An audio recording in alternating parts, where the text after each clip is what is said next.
Live from your news leader, this is WTAJ News at 6. Tonight at 6, a member of the local school board is arrested for drugs and having unregistered and stolen firearms. We're going to show reaction from police and the school district. The First Penn State University and the Nittany Lions football team is facing yet another lawsuit, this time with various players facing accusation of hazing a teammate.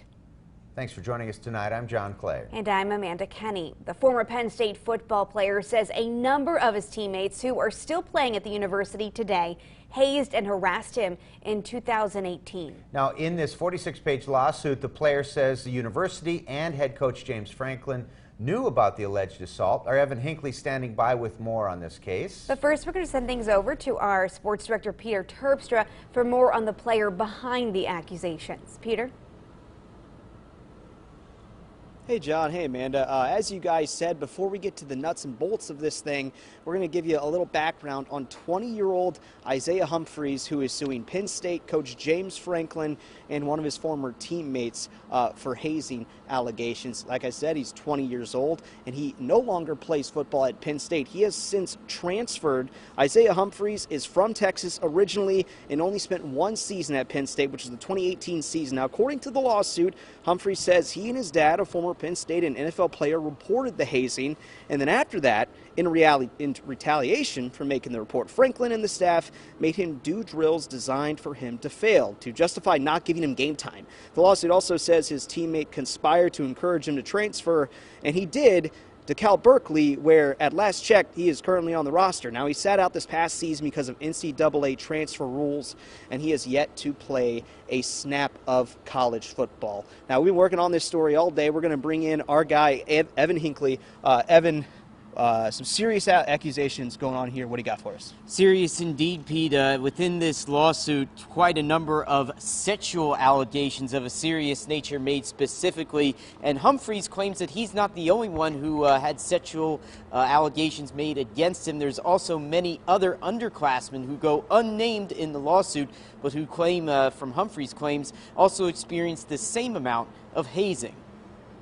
A lawsuit filed Monday by 20-year-old Isaiah Humphreys through the office of Philadelphia lawyer Stephen Marino says beginning in January of 2018, current players Damian Barber, Micah Parsons, Jesse Lucchetta, and NFL hopeful Yetur Gross-Matos orchestrated a campaign to harass and haze lower-classmen as a form of initiation into Penn State football. Humphreys says the group made threats, including they would, quote, make underclassmen their expletive because this is a prison, and said, quote, I am going to expletive you. Humphreys also claims they would say to underclassmen, quote, I am going to Sandusky you, and quote, this is Jerry. It wasn't just verbal. Humphreys says the underclassmen would wrestle players to the ground, pretend to sexually assault them, and put their genitals on the underclassmen's faces while they were held down. Some of the other sexual conduct is too graphic to broadcast. All of this, the suit claims, happened in the Lash building along with a campus dorm and other places in the county. The suit says coaches observed the harassment in the locker room and that Humphreys reported it to them. The civil complaint goes on to say that Humphreys' father, Leonard, a former PSU and NFL player, reported the hazing directly to James Franklin and other football leadership, but that no substantial action was taken. In May of 2019, PSU's Office of Sexual Misconduct received an anonymous complaint of this harassment and hazing. That office investigated, but Humphreys says the football team concealed the hazing during the investigation. The suit says Penn State submitted its findings to PSU Student Conduct, which determined Barber violated Student Code of Conduct and charged him with assault and hazing. Now, in response to this suit, Penn State told us, quote, Penn State police investigated related allegations and forwarded the results of that investigation to the Office of the Center County District Attorney. The DA reviewed the case and decided that no charges would be pursued. And this civil lawsuit specifically does not list exactly how much money Humphreys is seeking, but he is seeking a jury trial. One final note about the suit. In it, Humphreys claims that Penn State linebacker Jesse Lucchetta threatened to, quote, gun down Humphreys if Humphreys was ever seen in Lucchetta's hometown. But once again, the Center County DA feeling that there's no evidence in this case to press charges. Reporting live here in University Park, Evan Hinckley, WTAJ News. Thank you, Evan. For more on this lawsuit, head over to our website, wearecentralpa.com. A member of the Bellwood-Antis School District's Board of Directors was arrested over the weekend after what police say was a simple traffic stop. WTAJ's Darby Sparks is live in Altoona where the man was stopped. Darby? Yes, Amanda. Well, police say that a woman driving 33-year-old Jason Lynn's car was pulled over on this road behind me for a tail light being out. And the woman told police that there were guns as well as an illegal shotgun in the trunk that was in a safe. Police say that what they ended up finding was drug paraphernalia and ingredients to make meth. After getting a warrant, officers pulled Lynn over on Sunday evening. Police say Lynn had cocaine, meth, and more weapons on him. When a tactical team searched Lynn's Bellwood home, they found additional drugs along with a stolen handgun and 4 unregistered long guns. The Altoona Police Department say that they were already investigating Lynn for potential drug dealing. Our narcotics sergeant had the information that he was conducting drug sales out of his house with methamphetamine and cocaine. There was a search done at his residence which corroborated that information.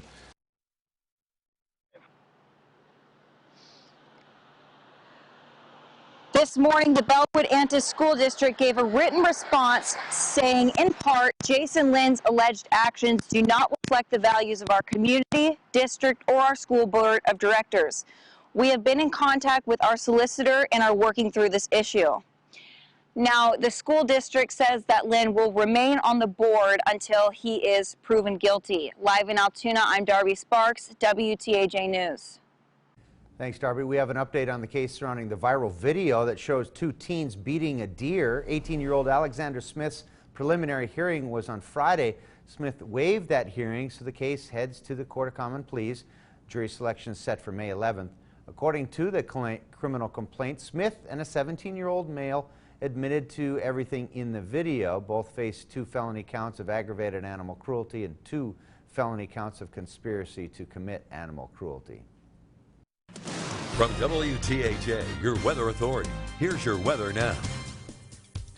Well, let's start off by taking a look at our lows from this morning. Well above average. Average low for this time of the year, 20 degrees for most of us. A lot of us were upper 20s, lower 30s, 32 in Altoona, Huntington 31, St. Mary's 30 this morning, Indiana at 30 for this morning. So cold air is already in place.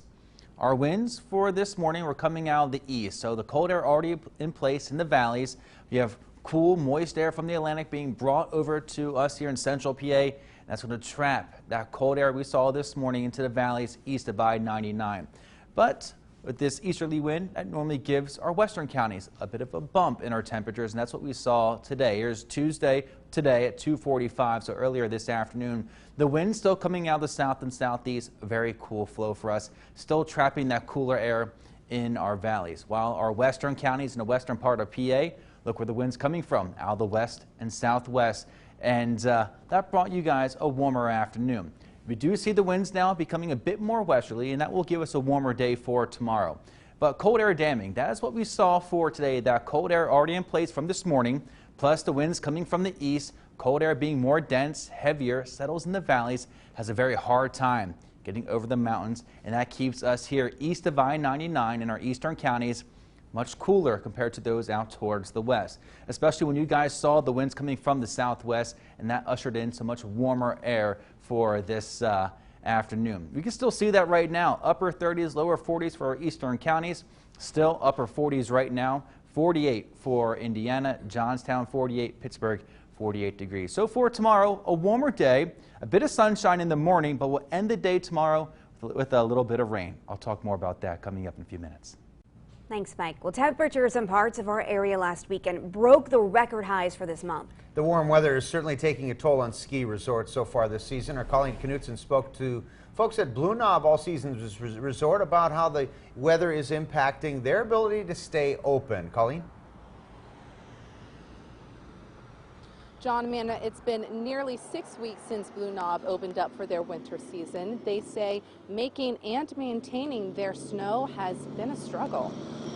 Fog overwhelmed Blue Knob Resort on Tuesday. Yet another day the resort had to close because they can't make any snow. We've been open way more than we've been closed, but when you can't replenish the snowpack, that's where your problems come in, and we're just waiting for some colder weather. Heim says it needs to be 28 degrees or lower to turn on the snow machines. Without new snow, all of the trails begin to melt, which can be a safety concern for visitors. You don't want to put people out on the slopes when there's limitations like that. Not only that, it's hard on their equipment as well.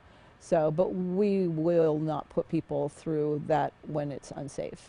For the disappointed season pass holders, the resort hopes they understand it's just part of the sport. People that ski and snowboard, as I said, know that it's weather dependent. Although the resort has been closed for days at a time, Heim says they aren't concerned about any major loss of revenue, adding it's just the start of their season, which can run through April. We can't really judge the whole season on what's happening now.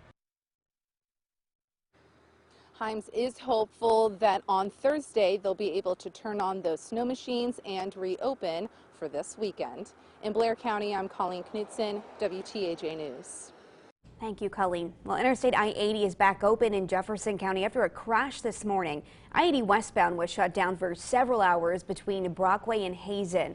PennDOT reports a tractor trailer crashed and fuel spilled on the road around 9:30 in the morning. A detour was in place as crews cleaned up the scene. Again, that road has since reopened. 2 Clearfield County municipalities are considering consolidation. Last week we told you that Sandy Township approved a consolidation study. DuBois City Council unanimously agreed to the study at their meeting last night. Now that the study's been approved, the city and township will meet with the state to discuss funding. The study would determine if it's possible for DuBois and Sandy Townships to combine their resources and form a single unified government. Still ahead on WTAJ News at 6:02, new Clearfield County officials ready to start their jobs. Find out what plans they have to hopefully make a difference. And some rain showers will move in for tomorrow evening, but when can we see a bit of snow? I'll talk more about that coming up in a few minutes.